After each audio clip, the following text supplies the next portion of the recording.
Go ahead. Great. Hello, kids. How many people do we have here, Sri Gupta? About 16. All right.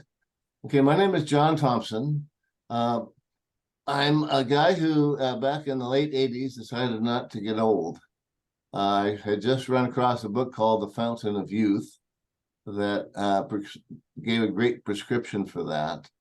I started my life, I grew up in a little town in Longview, Washington, a little town that had just been started from scratch. So I grew up in a town that had no diversity at all. We had no Hispanics. We had one black family in town. We had no Asians, no Indians, nothing but white bread. My parents were teachers. My dad was the librarian, and my dad was the principal of my high school. My mother was the librarian of the other school. I decided to become a teacher. Well, after my first year of college, I was playing golf on the country club, and I had a great second shot. It landed next to a man who was standing alongside the green. It landed about 10 feet from him. He was waiting for me when I got up to my ball, and he said, I thought he was going to ball me out. But he said, son, after watching that shot, I think I'd rather play with you than in front of you. And he was an accountant who had a golf cart, electric golf cart. And 4 days later, I said, I think I'll become an accountant instead of a teacher. So I got a 5-year degree in accounting. Went to work for a national accounting firm back in 1967, and had formed a small accounting firm in a town called Bellevue, Washington, in the early 70s, where we had a fellow named Howard Schultz who was thinking about starting a coffee company. We had some guys called Bill Gates and his cohort who started Microsoft. A good friend of mine started a company called Costco. And for the first 30 years of my life, I was completely vacant spiritually, as far as having any idea that I had any kind of a spiritual interest at all. My main interests were my accounting firm, playing golf, gambling, and seeing as many movies with ladies with their clothes off as I could find. But then 1974 came along, and I started reading a little bit of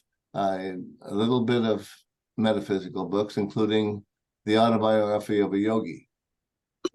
1975 came. I met an attorney from Century City, California, named Michael Dave, who actually, what I was thinking about was making X-rated movies. But he pulled me into his office, and he had a picture of Sai Baba on the wall of his office. And he told me the most outrageous stories, hard to believe, really. And suggested I get a book by a Jewish friend of his from San Diego, Sam Sandweiss, who'd written a book called Sai Baba, the Holy Man and the Psychiatrist. Well, the book fell into my lap, but when I was in the Unity bookstore, but I didn't read it. At first, I didn't like his hairdo. The Afro hairdo wasn't that attractive to me. And then the second time I picked it up, it was called the Holy Man and the Psychiatrist. I thought that he was a psychiatrist. And I'd had, as an accountant, I had quite a few psychiatrists for clients. And I thought they're kind of a loony group. So I ended up not reading it. And I was in June of 1976, I was on a business trip to Switzerland trying to raise $5 million for a project I was starting. And that was the only book I could lay my hands on. And I was so blown away by that book that I went right to India for the first of 18 trips to see all the great gurus of India. And one thing that I had been a lukewarm Christian, where I went to church because we kind of had to as kids, but I wasn't as an adult. But one thing that in that book that really hit me hard was some words that Sai Baba had spoken on a Christmas Day discourse, talking about how there really wasn't a certain star that led the wise men to Bethlehem. What he said was, the story signifies that there was a huge halo of splendor illuminating the sky of the village when Christ was born. This meant that he who was born to overcome the darkness of evil and ignorance had taken birth, that he would light the lamp of love in the hearts of men and the counsels of humanity. Appearances of splendor and other signs to herald their attitude on really natural when incarnations happen on earth. Jesus was born to shatter the darkness that had enveloped the world. And as I kept rereading that line, I thought, I've been to church all these times, and here this little fellow, this little 5-foot-tall black man from India is talking like this about Jesus. So that, like I said, that was the first of my trips. That was only lasted 3 or 4 days to India. There's a saying that you can only take as much water from the ocean as the container you carry to the shore. I guess I'd carried a very small container and it got filled up quickly. And so I started, that was my first trip. And basically I ended up going to India starting in 1978 again, 1979. And so I've seen many Sai Baba miracles. I just want to hold up one little picture that I love about with Sai Baba. I don't know if you can see that very quickly. There we go. That's one of my favorite Sai Baba pictures, yeah. So basically, 76 then was my whole change year. I then met Dr. John Thie, chiropractor from Malibu, California, who'd written a book called Touch for Health. The book shows how, and I highly recommend people understanding the power of energy, because John Thie had done research to show how with your own touch, how to strengthen every muscle and organ or weaken every muscle and organ in the human body. And how he demonstrated, if I'm going to see if I can back up enough for this, but the arm is the easiest one to show. So basically, you start and touch your shoulder and run the energy all the way down your arm. You just made it strong. But don't go back up, Sri, because going back up weakens the arm. And as I showed Sri Gupta in the event we met in, was it Las Vegas? Anyway, he and I met. ASD conference, Adirondack. What I showed Sri was that you can, just by looking at someone's arm, like so, from toe to shoulder, you can take the energy out of someone's arm and leg just by looking them up like that on both sides.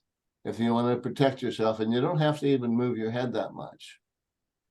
Also, with his technology, John Thie proved that by swinging as you walk, it's the normal swinging your arms back and forth as you walk, that is charging your body like a battery. And so this is why people doing the marathons can still run brilliantly in the 26-mile. And the other part of it is you can throw energy. So this is something, anytime I'm doing an event, I demonstrate this to whoever wants to see it.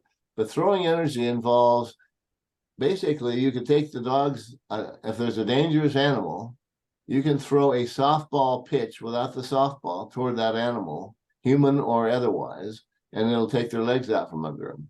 And it goes like that, just like a simple softball, kind of a bowling motion.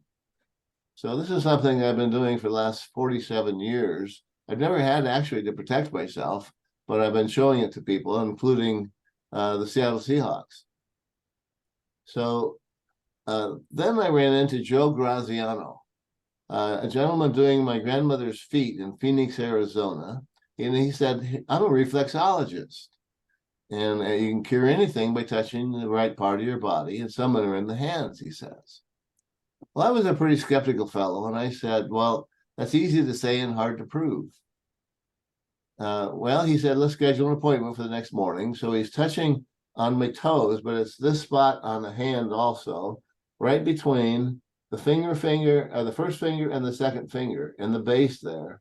That's how you help your eyes. And Joe says, yeah, you need to be wearing glasses. In fact, your left eye is worse than your right, he said, which is true.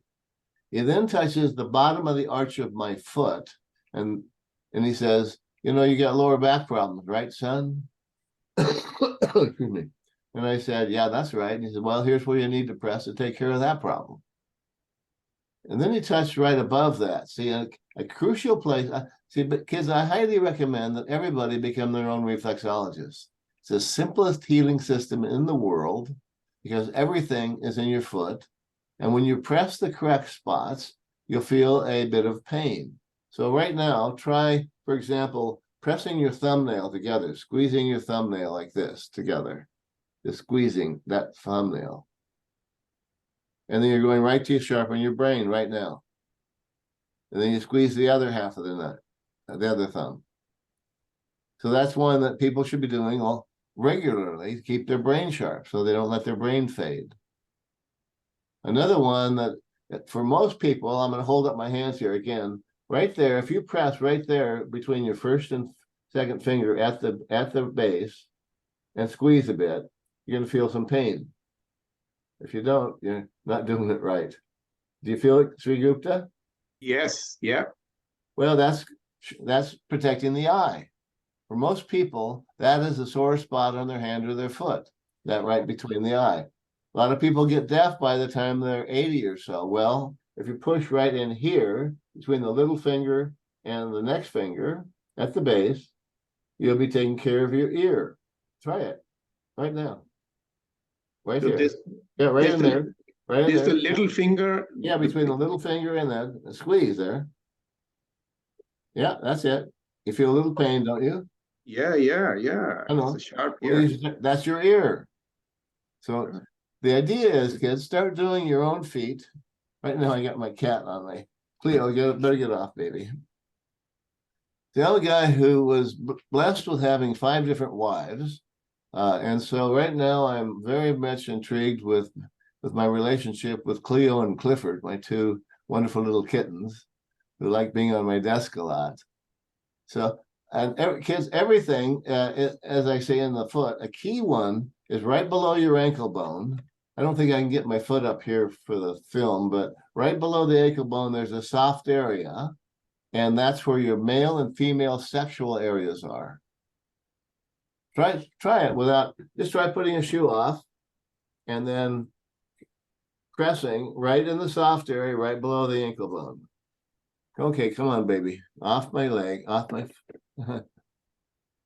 So do you have to press both the sides of the ankle bone, or just one side is good enough? Below, on the inside of the ankle bone, right as you put it up in your lap, you just press right in there.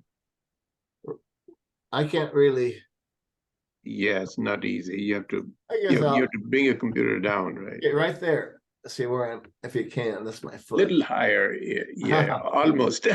See. Okay, I'll do the other foot where it's easier to see. Okay, so right here. Right. Okay. Right in here. And that's your sexual, male and female. That's what men will avoid getting prostate problems if they press in there regularly. Again, you feel that you have to feel the jolt in the foot. Are you catching that one? Yeah. So that's for ladies and male, men and ladies. That's the really important spot to start regularly pressing. And then the rest of the interior organs are all in the foot. Basically, it's like, for example, here, right under the toes, that's your lung spot. And I can send a reflexology chart. I think I may have already sent that to you kids, but so that's the lung spot. On the left foot, your heart is right over here, and your stomach's over here. And then as you get into the intestines, then all the way down, all the male organ, all of the basic bladder, all of the digestive organs are at the bottom. It's all the organs are in your foot and the way they're in the body, the same shape as their body. When we design these things, these bodies that we brought in, that's one of the brilliant things we did, is create a system in the foot where you can carry everything yourself. It's one thing to go to a reflexologist once a month or once a week, but why not get your foot up on your lap every day, several times, and take care of your health? So I can't recommend anything much stronger than reflexology for the simplicity of it. You can take care of your people you live with, you teach it to your children. And like I say, I'll send Sri Gupta, if I haven't already, a couple of reflexology charts. None of them are perfect. And one thing I'll just point out is that people with allergies, sinus problems, all the foot charts that I've ever seen in America are wrong on sinuses. Well, I want to clarify this. I'm holding my hand up. The charts point to the tips of the fingers, like this. And right there. It's not there. It's along the edge of those two fingers, the edge of the nails. Yeah, you're doing it right there now. Squeeze, it's the middle finger and the ring finger. And if you squeeze there, if you have allergy problems, you'll again find those pains. And within a minute or two, you can clear your sinuses up. You can forget about taking pills. But again, it's all the charts I've ever seen. Yeah, you're doing it right now. Exactly right now, you're doing it, Retreat. Can you feel a little pain there? That's just this. If you had, a little bit, you had a sinus system, and then you do both hands for that. Right. Right there. It's so simple. Because when you're pressing a spot in the hand or the foot, if you don't feel that reflexology jolt of pain, a slight pain, then you're not doing it correctly. One other thing I'll mention, you're mentioning the ear, there's a spot right here, that is it's the only place where you can actually feel pain in the ear. Oh, yeah. Yeah, I can feel it.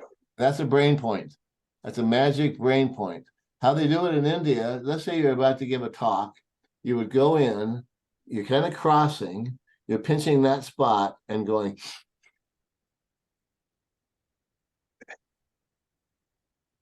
That's a great way to just expand your whole brain system very quickly. If let's say you're going to have a difficult meeting or whatever. So again, reflexology, kids, is something to do every day for yourself. So another part about reflexology is all the joints are in the outside of the hand and the foot. So right under your pinky, at the exact joint there, that's for the shoulder. It's hard to show on this system here, but right there. You can see it. Yeah. The line, there's a line coming across below that, right about there, maybe an inch down. That's your elbow. Your hip is exactly in the center, right about there. Yeah, right about there in the center. And then your knee is right there. Right there. And it's a little on the outside.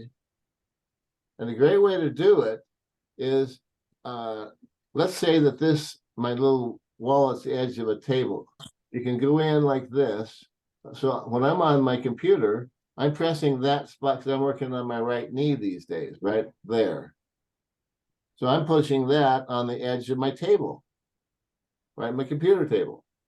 Right. And so lots of times, so just think about it's so easy to do the joints, so you don't need a new knee, you don't need a new hip, you're keeping your joints loose by your own efforts of reflexology. The other part that everybody, for me, all the teachers I met in India, all of them, their message was realize you're a divine being having a human experience, period.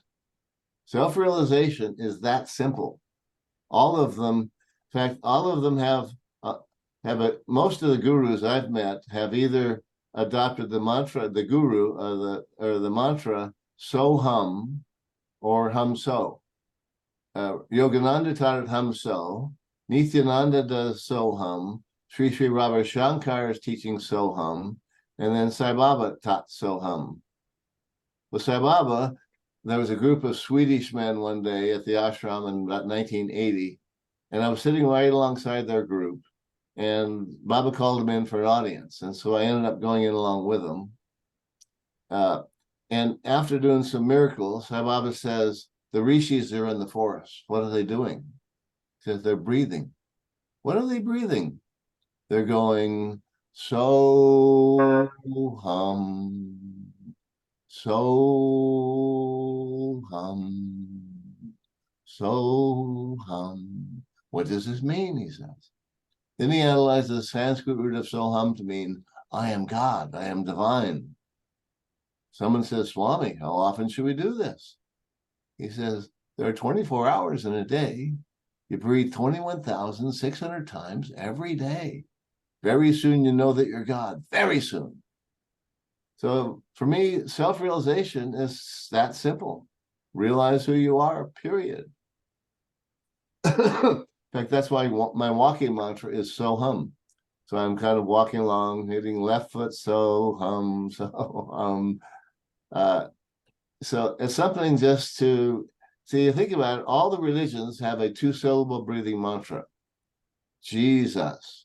In India, Rama, Krishna, Shiva, Yahweh, Buddha, then Allah. So my mother passed away she would have been 99 a month after she passed.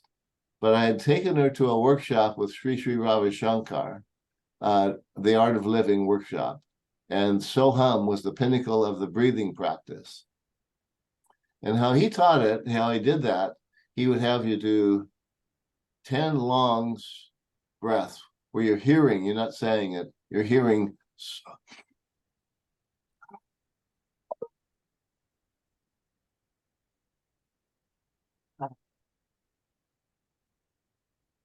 So your 10 longs, so hums, and then 25 medium, so hum, so hum, so hum, so hum, so hum, and then 40 breath of fire. So hum, so hum, so hum, so hum, so. And then you get back to your 10 long, and then you get back to your 25, and you go through 3 or 4 repetitions, reps of that particular practice, and you can almost float off. It's a beautiful practice. So my mother and I had done a workshop with this, and when she was on her final day of living, she had just got into the death rattle, which was that kind of a breath with a little gurgling. And I get the inspiration I should match her breath as she left with so hum. So then I started going so hum, so hum, so hum to match this rapid breath of hers. And after about 3 minutes, she opened her eyes for the first time all day. And then after another 5 minutes, she ended up slowing down. And then after basically, as she slowed down, and she left with so hum. So that was the last thing she heard on this planet. But if she had been a Christian, I would have been she was kind of a quasi-Christian. I would have been doing Jesus, Jesus, Jesus. So the last thing she heard on planet Earth was Jesus. So that's just something to keep in mind. If you're ever with somebody who they're passing, you can send them out with something that matches their particular spiritual path. Now, one thing that got me into this idea of not getting old, basically, I gave a talk at the Flagstaff Dowsing Society on October 6th. I gave my talk, and that was my 79th birthday. And so I basically just basically in the late 80s with the book The Fountain of Youth made the decision that I didn't want the body to age much, because I decided to stay along long enough to spend time with the third Sai Baba when he comes. So The Fountain of Youth is an allegory. Basically, it's a British man living in London in the 1920s. He has been serving the British Raj in India. And when he was in India, he had heard about the Fountain of Youth. Well, he's a fellow who looks 70, but he's 50 years old. He does have a little bit of energy. He says, I'm going to go to India if I can possibly find the Fountain of Youth. So he comes back 5 years later, but he's now looking 10 years younger than when he left. And he had come across an ashram high in the Himalayas where everyone was doing the 5 rites, R-I-T-E-S. The first 4 rites are yoga practices, but the 5th one is spinning. And so basically how they teach it, you start out doing 3 spins morning and evening, and then every 3 days you add one till you build it up to doing 21 or more spins every day, just spinning around. And I do mine spinning around with my hands up like this, and just spinning around. I do it with a bhajan, an Indian bhajan. But basically, my spinning practice now gets about 60 spins in. But it's a practice where if you can spin 21 times and are totally solid, you're probably in better shape than most other people, no matter how old you are. So it's something you'll be doing on your 80th birthday, and then your 90th birthday, and your 110th birthday, and your 130th birthday. You'll basically be spinning for every day for the rest of your life. That's a great way to keep yourself so you don't get where you can't keep your body solid, where it gets frail. So I highly recommend the Fountain of Youth is I think it's the a really brilliant little book that you don't need the book though, and I can send you, Sri Gupta, I can send you something about the practice, and then you can send it to your friends. That'll be good. That'll be good. Thank you. So basically, then how many people? Well, most people have heard of Sigmund Freud. Well, he was in a series of doctors that started using exterior ways to create energy for their medical practices. Now, the first one was Anton Mesmer back 300 years ago. And you may have heard of Mesmer because he created mesmerism. He was the inventor of hypnotism. But Mesmer had a wooden barrel with metal shavings in it, and it created energy for his medical practice.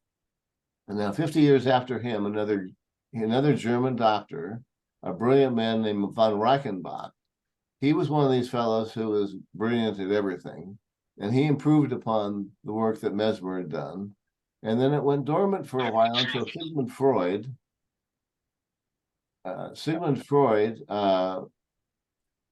had decided he wanted to try to create a duplicate, kind of a artificial orgasm, where you come into his medical practice and go into what might have been called the Orgone room and had an experience.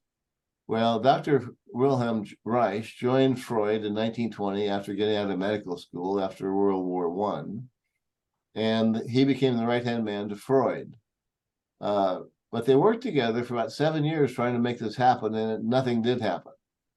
So Freud gave up on it. Freud gave up on it. He basically said, this can't happen, it's just a great idea. And then Wilhelm Reich, though, said it can happen, and they were both escaping Hitler. They were from Austria. And so Reich basically published in 1940 how to build the Orgone accumulator, which accumulates divine energy or healing energy. Prana in India, they call it, or chi energy in China. And Reich escaped from Norway, got on the last boat out to America before that got closed down. And he was famous in the 40s and 50s with his healing box, where people sat in the box and their symptoms went away, often.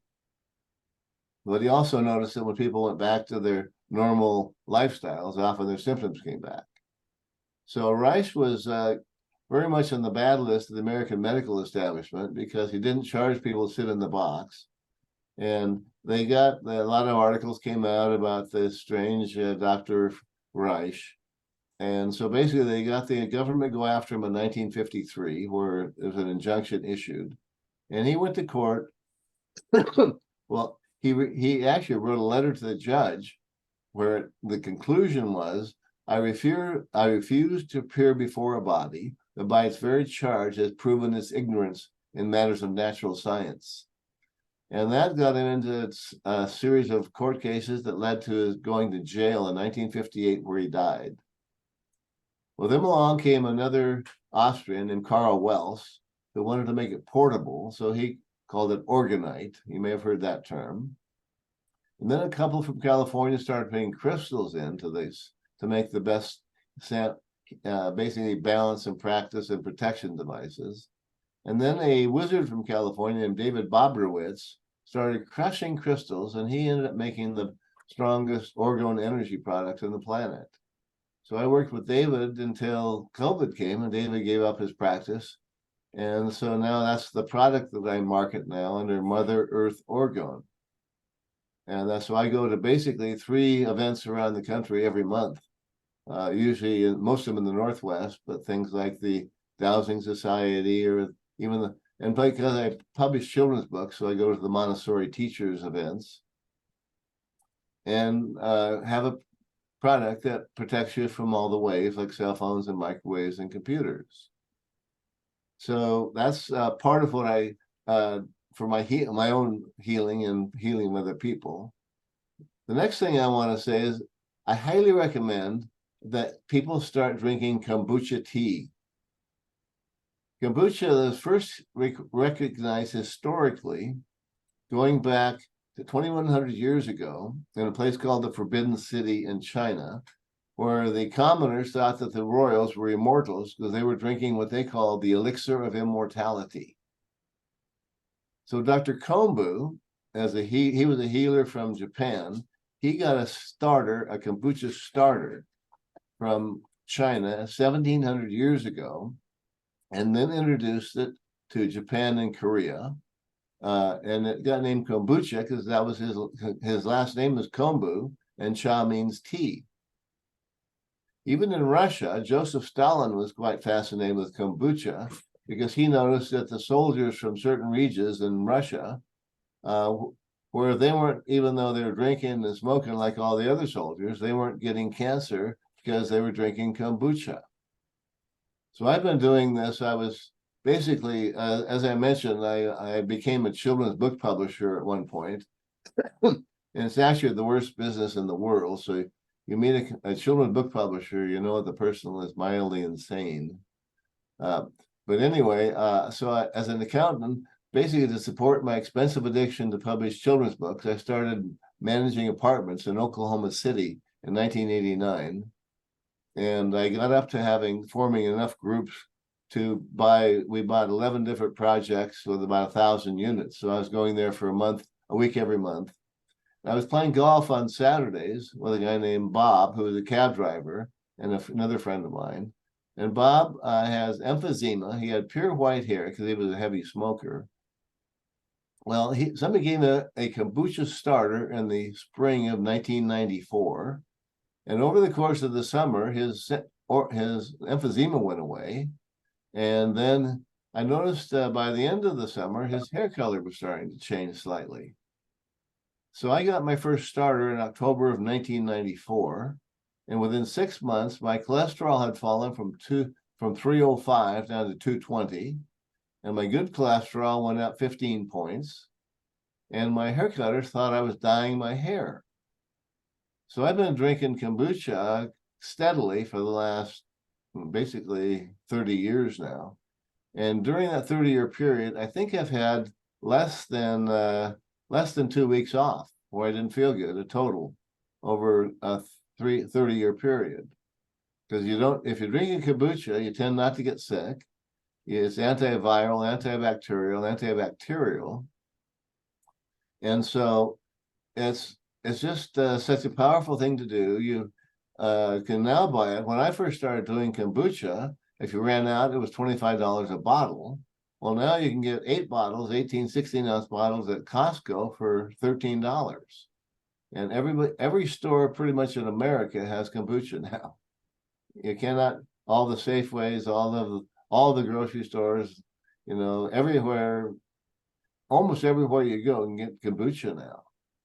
And I started making, because sometimes kombucha can be a little tart, a little bit. In fact, I've had people where I gave them a kombucha starter and I said, well, how are you doing with it? Well, no, we just didn't like the taste of it. Well, make it taste great. So what I do is I put in a bit of royal greens.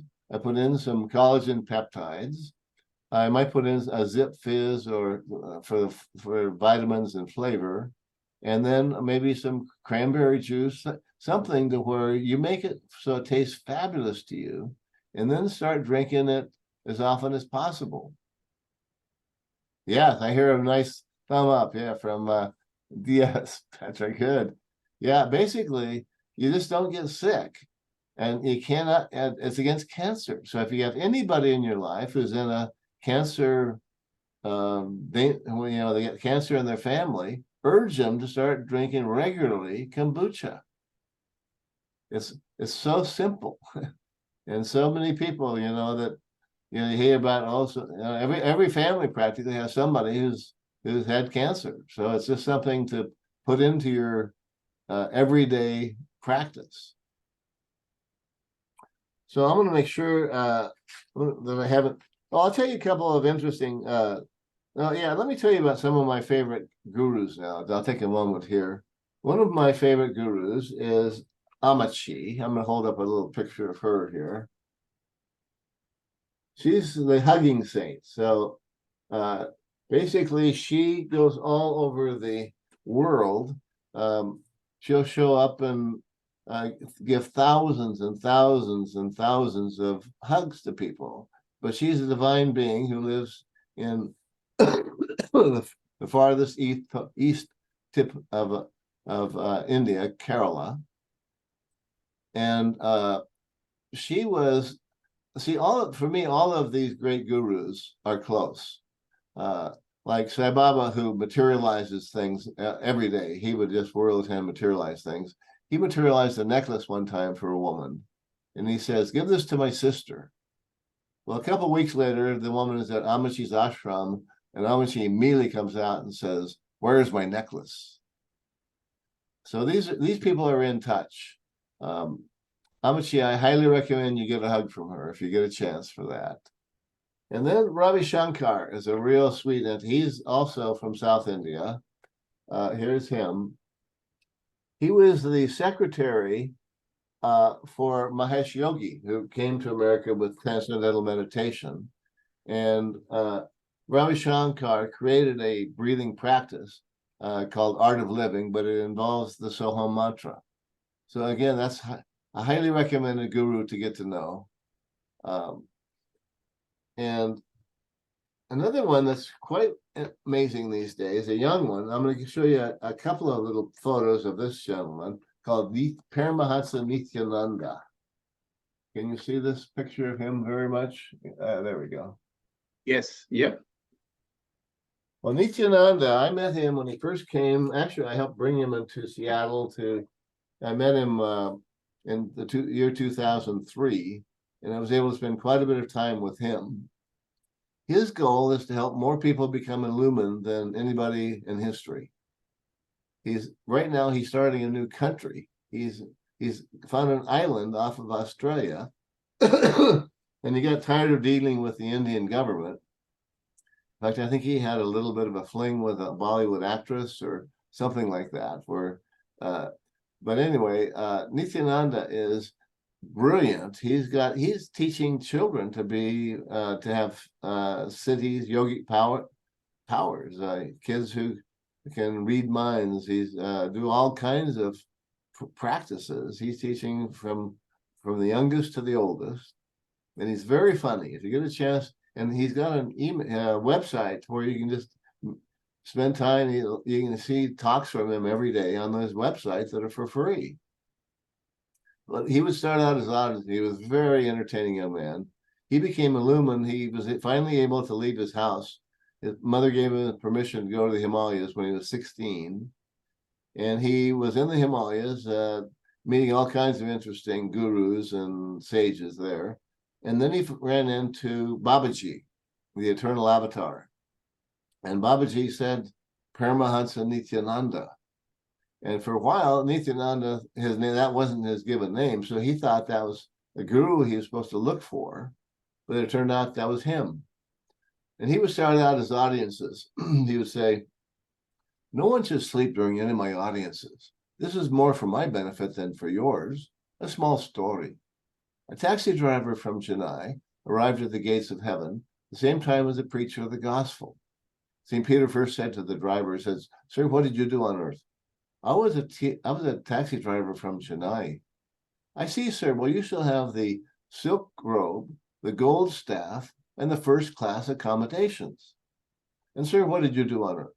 'Oh, I was a preacher of the gospel. I spread the word of the Lord all around.' 'I see, sir. Well, you shall have the cloth robe, the wooden staff, and the third class accommodations.' 'What? This man's a taxi driver? He's having first class?' 'Sir, let me remind you. When people were in this man's taxi, they prayed continuously. when they were in your churches, they slept continuously. You brought many more people to God than you did. And that's Nityananda. He was also very good on, if you're with somebody as a partner, accept them exactly as they are. He says, two people get married, and for a while they're getting along very, very well. But then after a while, the husband has formed his opinion of exactly who the wife is. And the wife has then formed her opinion of exactly who the husband is. He says, then we have a wife, we have the person who the wife thinks the husband is. We have the person who the husband thinks the wife is. And it's very hard for four to get along. Very hard for four to get along. That's Nityananda. And here's a little one, final Nityananda little story. I heard him tell this in the temple in Oklahoma City with the priest there. So he says, a young couple on the way to being married, and their taxi is hit by a truck, and they're both killed instantly. While they arrive at the gates of heaven, they St. Peter, and they say to St. Peter, sir, on the earth we're on the way to being married. We'd like to be married in heaven itself. You would? Come back in 5 more years, then we'll see. Back in 5 years, they still wish to be married. He says, you do? Come back in 5 more years, then we'll do it. Well, they're back in 5 years. They still wish to be married. So they call forth a priest and they're married. 6 months goes by. They're back again. Sir, we've been married now 6 months. We wish to be divorced. What? It took me 10 years to find a priest up here. How long will it take to find an attorney? And I heard that, like I say, in front of the priest in the temple in Oklahoma City. 10 years to find a priest up here. So anyway, that was Nityananda. And then the last beautiful picture I'm going to show is Srimad Sai Raja Rajeshwari. I just came back in April from her birthday party. She's in her later 70s. And she was the one who Sai Baba said is the most powerful energy, Shakti being on planet Earth right now. He told her when she was 16 that she was the embodiment of Shakti energy, that she had been playing, she's in her 10th incarnation as goddess. For her first incarnation was the first wife of Shiva. And then she became Parvati, the consort of Shiva. She was the sister of Krishna. She was the wife of the Pandava brothers. She was Durga, and also Kali were some of her incarnations. So basically, she changes the weather. He, again, like Sai Baba, knows things. She does not do miracles openly, but she is something else too. Her name is Srimad Sai Raja Rajeshwari. And so anyway, those are my also other ones I've enjoyed. I've enjoyed Ramtha in the old days, channeled from the Elmwalk. Mother Mira is another one I've met. I was also able to meet Ananda Mayama on her 80, near the end of her life, basically. She was 82, I believe, when she left. And on her invitation to her birthday party, the top name on her invitation was Shri Shri Shri Shri Satya Sai Baba. And there were no triple Shris on the invitation. And then there was 2 double Shris, and then the rest all single Shris. So are you a single? Yeah. The singles are good. Yeah. Singles are great. So maybe, John, we can open up for questions. I'm sure sure. people have some questions here. And I'm good. Yeah, so anybody has questions, please unmute yourself and ask the question if you have any comment. But one thing I wanted to ask, if somebody wanted to get an orgonite from you, what would they do? How would they acquire an orgonite? An organize? What? Orgonite, right? All these organized. Oh, organite. Oh, I'll Yeah. send you something on that. I'll send you something on that. How people You can send it out. Yeah. purchase it from you, right? Yeah, that'd be lovely. Yeah, yeah. I think Because I saw some. You have one, my dear? Yeah, I Hi, have I one. have a question. Yeah. So as far as kombucha, I do drink the one from Costco. Uh, it has a little bit of sugar. Should I be concerned with that? Or No. should I drink more than one bottle? Because I do about maybe half a bottle to a bottle a day. What I do, my dear, is say I mix it. I mix that mixture where my mixture is about 80% kombucha.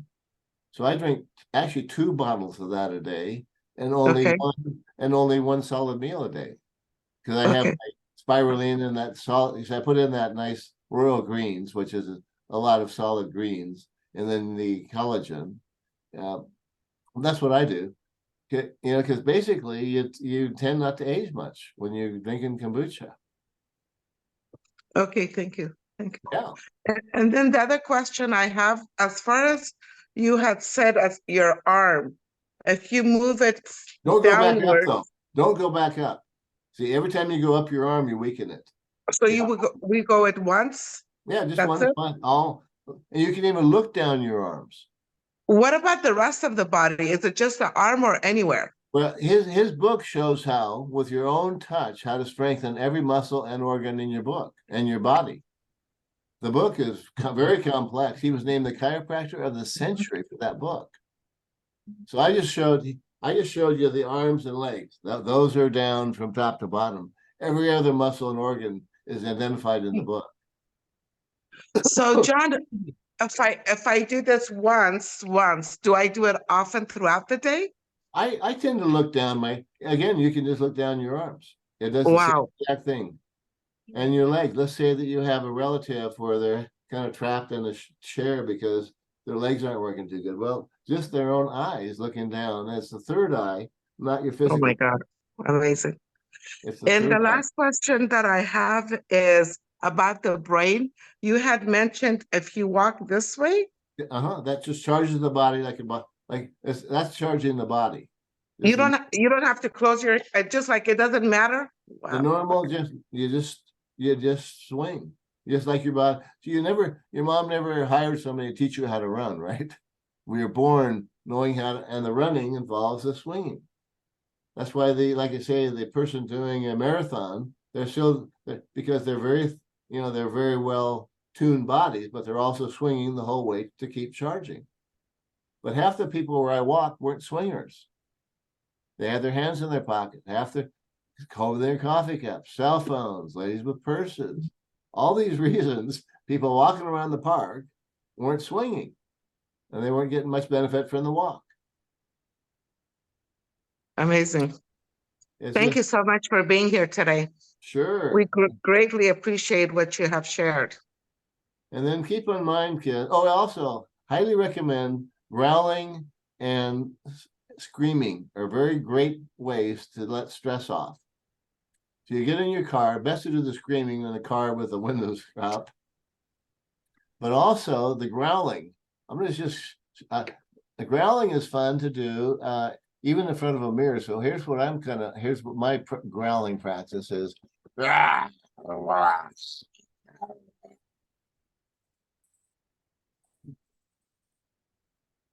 Something like that. Wow. So it's just kind of a great way to let stress kind of fall away. Yes. I have heard that from Louise Hay, that how it's good for you. However, there was another book I came across, like, for example, Law of Attraction, like whatever you sort of, that you shouldn't really beat the pillow or do that because I stopped doing that. So that's something you recommend. I think it's just a great way to, a lot of ways to build stress up in daily life, with traffic and all this stuff. It's just kind of I have fun with it. I don't consider it a threatening thing. I don't do it to other people unless I guess if I was ever faced with some super dangerous situation, I might growl at them. I don't know. Yeah, so John, there's a question from Salim in London. So Salim, you want to unmute yourself and ask the question? Yeah, thanks, John. Lovely, beautiful talk that you gave and lots to share. Really appreciate it. Cool. The last guru that you talked about, I've just looked her up. I think it was Sriman Sai Rajeshwari. And Rajeshwari. Yeah. yeah, on a website that I just saw, she's also called Amma. Amma. Yeah, not the same Amma as the one that you mentioned earlier. No. It's a different one. But I just want to, yeah.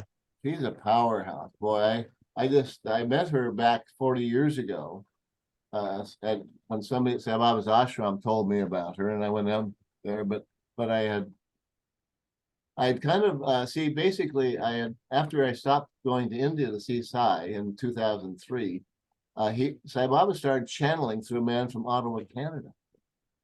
And so I started going seeing him in Canada, and I saw as many miracles in Canada as I saw in India. So I kind of didn't pay as much attention to Srimad Sai Raja Rajeshwari as I wish I had, because she's nearing the end of her incarnation now. She's in the 10th incarnation as goddess. So I'm going to go to her birthday again this year in Mysore. But boy, I can send, there's some books about her, several books about her, but just knowing pure goddess and somebody who talks about, well, this is what Krishna is like, and this is what Rama is like, and so something in that category of being is really special time. Yeah. Thank you. Yeah. So John, there's another question from Sam. He's in Portland, Oregon. So Sam, go ahead and unmute yourself. Yeah, John. Do you have a website, first of all? Yes, a good one for is mother-earth-orgone.com.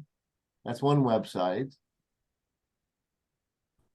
And then in my children's books, it's illumination-arts.com.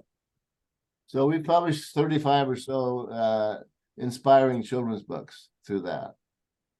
Okay, great. Okay, so wait a second. The other thing is, I make my own kombucha, which I feel is better than what I find in the store.